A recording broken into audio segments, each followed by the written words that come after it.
Chapter 20. The Battle of the Pass. It was on the third morning after this incident of the map that Sir Henry and I started. With the exception of a small guard, all the great host had moved on the night before, leaving the Frowning City very silent and empty. Indeed, it was found impossible to leave any garrison with the exception of a personal guard for Nyleptha, and about 1,000 men who from sickness or one cause or another were unable to proceed with the army, but as Milosis was practically impregnable, and as our enemy was in front of and not behind us, this did not so much matter.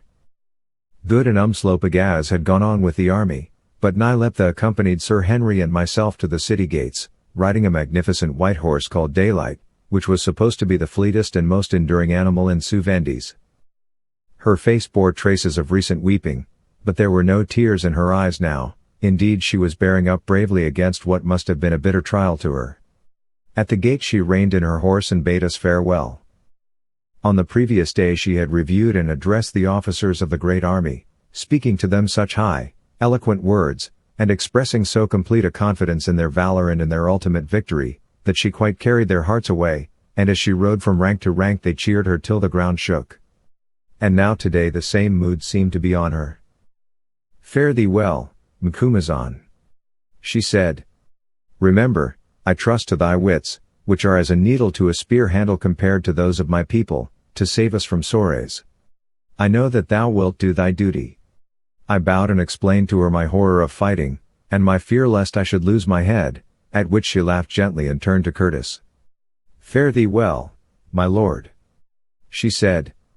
"Come back with victory, and as a king, or on thy soldiers' spears."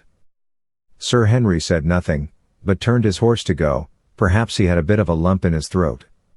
One gets over it afterwards, but these sort of partings are trying when one has only been married a week. "Here," added Nyleptha, "will I greet thee when ye return in triumph. And now, my lords, once more, farewell." Then we rode on, but when we had gone 150 yards or so, we turned and perceived her still sitting on her horse at the same spot, and looking out after us beneath her hand, and that was the last we saw of her. About a mile farther on, however, we heard galloping behind us, and looking round, saw a mounted soldier coming towards us, leading Nyleptha's matchless steed, Daylight. "The Queen sends the white stallion as a farewell gift to her lord Incubu, and bids me tell my lord that he is the fleetest and most enduring horse in all the land," said the soldier, bending to his saddle bow before us. At first Sir Henry did not want to take the horse, saying that he was too good for such rough work, but I persuaded him to do so, thinking that Nyleptha would be hurt if he did not. Little did I guess at the time what service that noble horse would render in our sorest need. It is curious to look back and realize upon what trivial and apparently coincidental circumstances great events frequently turn as easily and naturally as a door on its hinges. Well, we took the horse, and a beauty he was. It was a perfect pleasure to see him move, and Curtis having sent back his greetings and thanks, we proceeded on our journey. By midday we overtook the rear guard of the great army of which Sir Henry then formally took over the command. It was a heavy responsibility, and it oppressed him very much, but the Queen's injunctions on the point were such as did not admit of being trifled with. He was beginning to find out that greatness has its responsibilities as well as its glories. Then we marched on without meeting with any opposition, almost indeed without seeing anybody, for the populations of the towns and villages along our route had for the most part fled, fearing lest they should be caught between the two rival armies and ground to powder like grain between the upper and the nether stones. On the evening of the fourth day, for the progress of so great a multitude was necessarily slow, we camped 2 miles this side of the neck or ridge I have spoken of, and our outposts brought us word that Sores with all her power was rolling down upon us, and had pitched her camp that night 10 miles the farther side of the neck. Accordingly before dawn we sent forward 1,500 cavalry to seize the position. Scarcely had they occupied it, however, before they were attacked by about as many of Sore's horsemen, and a very smart little cavalry fight ensued, with a loss to us of about 30 men killed. On the advance of our supports, however, Sore's force drew off, carrying their dead and wounded with them. The main body of the army reached the neck about dinner time, and I must say that Nyleptha's judgment had not failed her. It was an admirable place to give battle in, especially to a superior force. The road ran down a mile or more, through ground too broken to admit of the handling of any considerable force, till it reached the crest of a great green wave of land, that rolled down a gentle slope to the banks of a little stream, and then rolled away again up a still gentler slope to the plain beyond, the distance from the crest of the land wave down to the stream being a little over half a mile, and from the stream up to the plain beyond a trifle less. The length of this wave of land at its highest point, which corresponded exactly with the width of the neck of the land between the wooded hills, was about 2 miles and a quarter, and it was protected on either side by dense, rocky, bush-clad ground, that afforded a most valuable cover to the flanks of the army and rendered it almost impossible for them to be turned. It was on the hither slope of this neck of land that Curtis encamped his army in the same formation that he had, after consultation with the various generals, Good, and myself, determined that they should occupy in the great pitched battle which now appeared to be imminent. Our force of 60,000 men was, roughly speaking, divided as follows. In the center was a dense body of 20,000 foot soldiers, armed with spears, swords, and hippopotamus hide shields, breast and back plates. These formed the chest of the army, and were supported by 5,000 foot, and 3,000 horse in reserve. On either side of this chest were stationed 7,000 horse arranged in deep, majestic squadrons, and beyond and on either side but slightly in front of them again were 2 bodies, each numbering about 7,500 spearmen, forming the right and left wings of the army, and each supported by a contingent of some 1,500 cavalry. This makes in all 60,000 men. Curtis commanded in chief. I was in command of the 7,000 horse between the chest and right wing, which was commanded by Good, and the other battalions and squadrons were entrusted to Zu-Vendi's generals. Scarcely had we taken up our positions before Sore's vast army began to swarm on the opposite slope about a mile in front of us, till the whole place seemed alive with the multitude of her spear points, and the ground shook with the tramp of her battalions. It was evident that the spies had not exaggerated. We were outnumbered by at least a third. At first we expected that Sore's was going to attack us at once, as the clouds of cavalry which hung upon her flanks executed some threatening demonstrations, but she thought better of it, and there was no fight that day. As for the formation of her great forces, I cannot now describe it with accuracy, and it would only serve to bewilder if I did, but I may say, generally, that in its leading features it resembled our own, only her reserve was much greater. Opposite our right wing, and forming Sore's left wing, was a great army of dark, wild-looking men, armed with sword and shield only, which, I was informed, was composed of Nasta's 25,000 savage hillsmen. My word, Good, said I, when I saw them, you will catch it tomorrow when those gentlemen charge. Whereat Good not unnaturally looked rather anxious. All day we watched and waited, but nothing happened, and at last night fell, and 1,000 watchfires twinkled brightly on the slopes, to wane and die one by one like the stars they resembled. As the hours wore on, the silence gradually gathered more deeply over the opposing hosts. It was a very wearying night, for in addition to the endless things that had to be attended to, there was our gnawing suspense to reckon with. The fray which tomorrow would witness would be so vast, and the slaughter so awful, that stout indeed must the heart have been that was not overwhelmed at the prospect. And when I thought of all that hung upon it, I own I felt ill, and it made me very sad to reflect that these mighty forces were gathered for destruction, simply to gratify the jealous anger of a woman. This was the hidden power which was to send those dense masses of cavalry, flashing like human thunderbolts across the plain, and to roll together the fierce battalions as clouds when hurricane meets hurricane. It was a dreadful thought, and set one wondering about the responsibilities of the great ones of the earth. Deep into the night we sat, with pale faces and heavy hearts, and took counsel, whilst the sentries tramped up and down and up, and the armed and plumed generals came and went, grim and shadow-like. And so the time wore away, till everything was ready for the coming slaughter, and I lay down and thought, and tried to get a little rest, but could not sleep for fear of the morrow, for who could say what the morrow would bring forth? Misery and death, this was certain, beyond that we knew not, and I confess I was very much afraid. But as I realized then, it is useless to question that eternal Sphinx, the future. From day to day she reads aloud the riddles of the yesterday, of which the puzzled worldlings of all ages have not answered one, nor ever will, guess they never so wildly or cry they never so loud. And so at length I gave up wondering, being forced humbly to leave the issue in the balancing hands of Providence and the morrow. And at last up came the red sun, and the huge camps awoke with a clash, and a roar, and gathered themselves together for battle. It was a beautiful and awe-inspiring scene, and old Umslopogaas, leaning on his axe, contemplated it with grim delight. "Never have I seen the like, Macumazahn, never," he said. "The battles of my people are as the play of children to what this will be. Thinkest thou that they will fight it out?" "Ay," I answered sadly, "to the death." "Content thyself, woodpecker, for once shalt thou peck thy fill." Time went on, and still there was no sign of an attack. A force of cavalry crossed the brook, indeed, and rode slowly along our front, evidently taking stock of our position and numbers. With this we did not attempt to interfere, as our decision was to stand strictly on the defensive, and not to waste a single man. The men breakfasted and stood to their arms, and the hours wore on. About midday, when the men were eating their dinner, for we thought they would fight better on full stomachs, a shout of sores arose like thunder from the enemy's extreme right, and taking the glass, I was able to clearly distinguish the Lady of the Night herself, surrounded by a glittering staff, and riding slowly down the lines of her battalions. And as she went, that mighty, thundering shout rolled along before her like the rolling of 10,000 chariots, or the roaring of the ocean when the gale turns suddenly and carries the noise of it to the listener's ears, till the earth shook, and the air was full of the majesty of sound.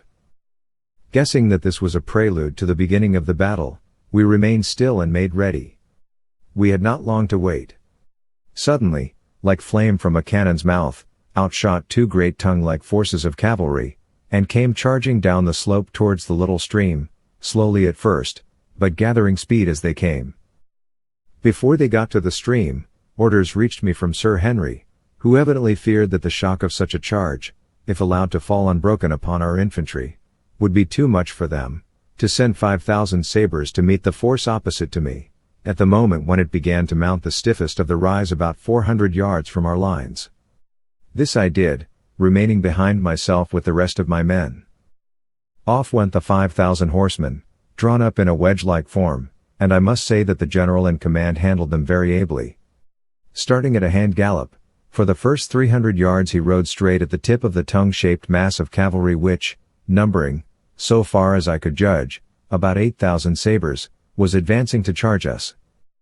Then he suddenly swerved to the right and put on the pace, and I saw the great wedge curl round, and before the foe could check himself and turn to meet it, strike him about halfway down his length, with a crashing rending sound, like that of the breaking up of vast sheets of ice.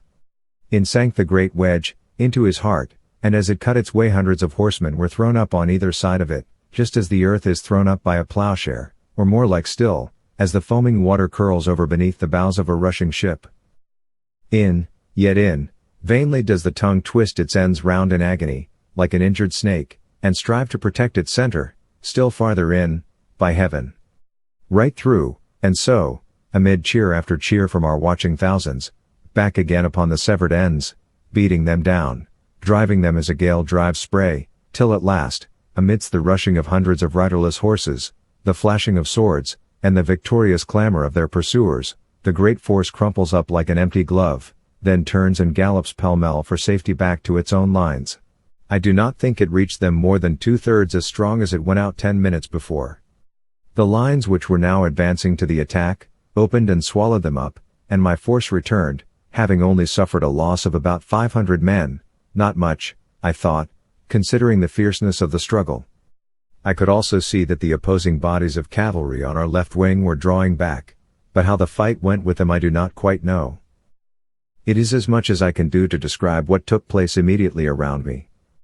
By this time the dense masses of the enemy's left, composed almost entirely of Nasta's swordsmen, were across the little stream, and with alternate yells of Nasta and Sores, with dancing banners and gleaming swords, were swarming up towards us like ants.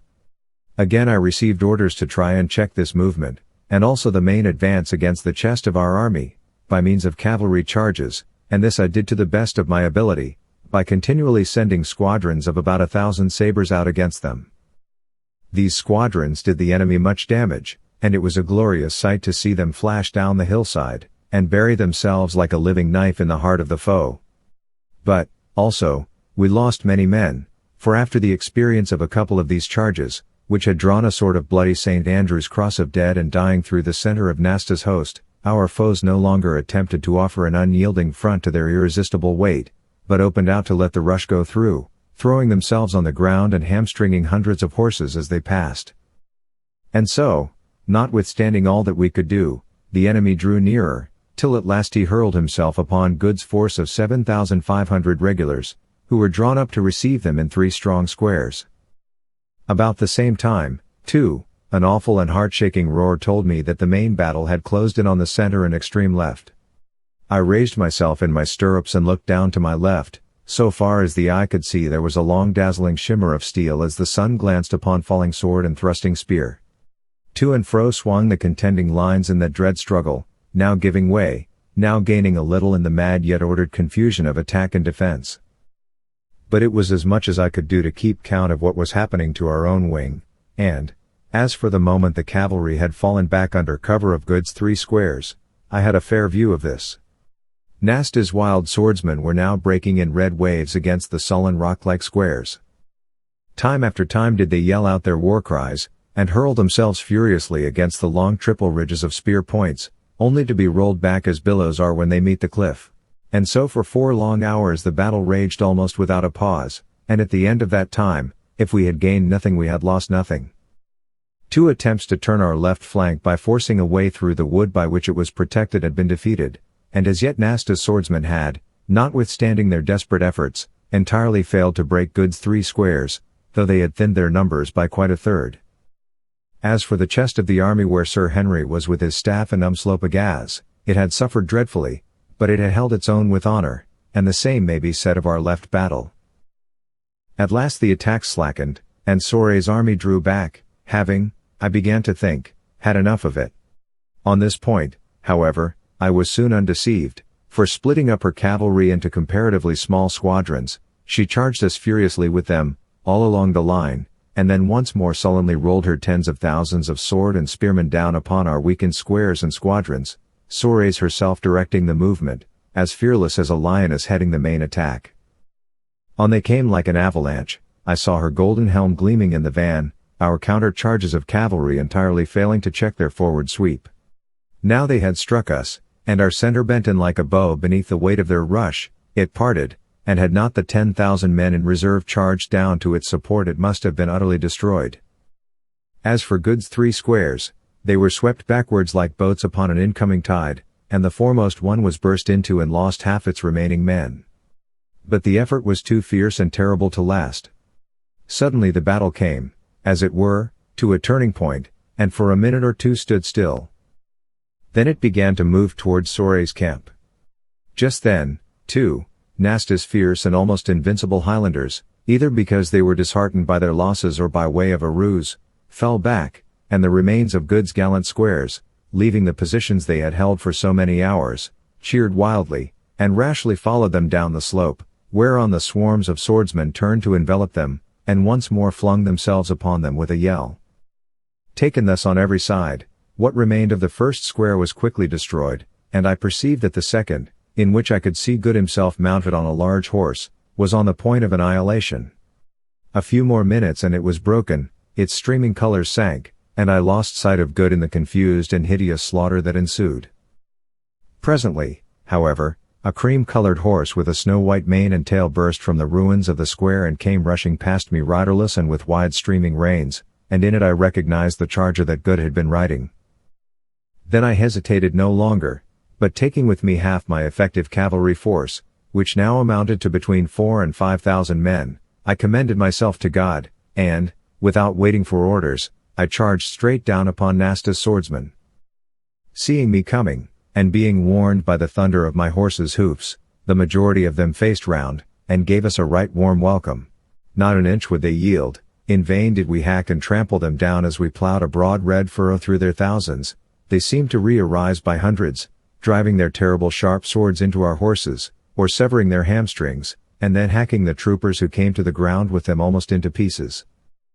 My horse was speedily killed under me, but luckily I had a fresh one, my own favorite, a coal-black mare Nyleptha had given me, being held in reserve behind, and on this I afterwards mounted. Meanwhile I had to get along as best I could, for I was pretty well lost sight of by my men in the mad confusion of the moment. My voice, of course, could not be heard in the midst of the clanging of steel and the shrieks of rage and agony. Presently I found myself mixed up with the remnants of the square, which had formed round its leader Good, and was fighting desperately for existence. I stumbled against somebody, and glancing down, caught sight of Good's eyeglass. He had been beaten to his knee. Over him was a great fellow swinging a heavy sword. Somehow I managed to run the man through with the sime I had taken from the Maasai whose hand I had cut off, but as I did so, he dealt me a frightful blow on the left side and breast with the sword, and though my chain shirt saved my life, I felt that I was badly hurt. For a minute I fell onto my hands and knees among the dead and dying, and turned sick and faint. When I came to again I saw that Nyleptha's spearmen, or rather those of them who remained, were retreating back across the stream, and that Good was there by me smiling sweetly. "Near go that," he shouted, "but all's well that ends well." I assented, but I could not help feeling that it had not ended well for me. I was sorely hurt. Just then we saw the smaller bodies of cavalry stationed on our extreme right and left, and which were now reinforced by the 3,000 sabres which we had held in reserve, flash out like arrows from their posts and fall upon the disordered flanks of Sore's forces, and that charge decided the issue of the battle. In another minute or two the enemy was in slow and sullen retreat across the little stream, where they once more reformed.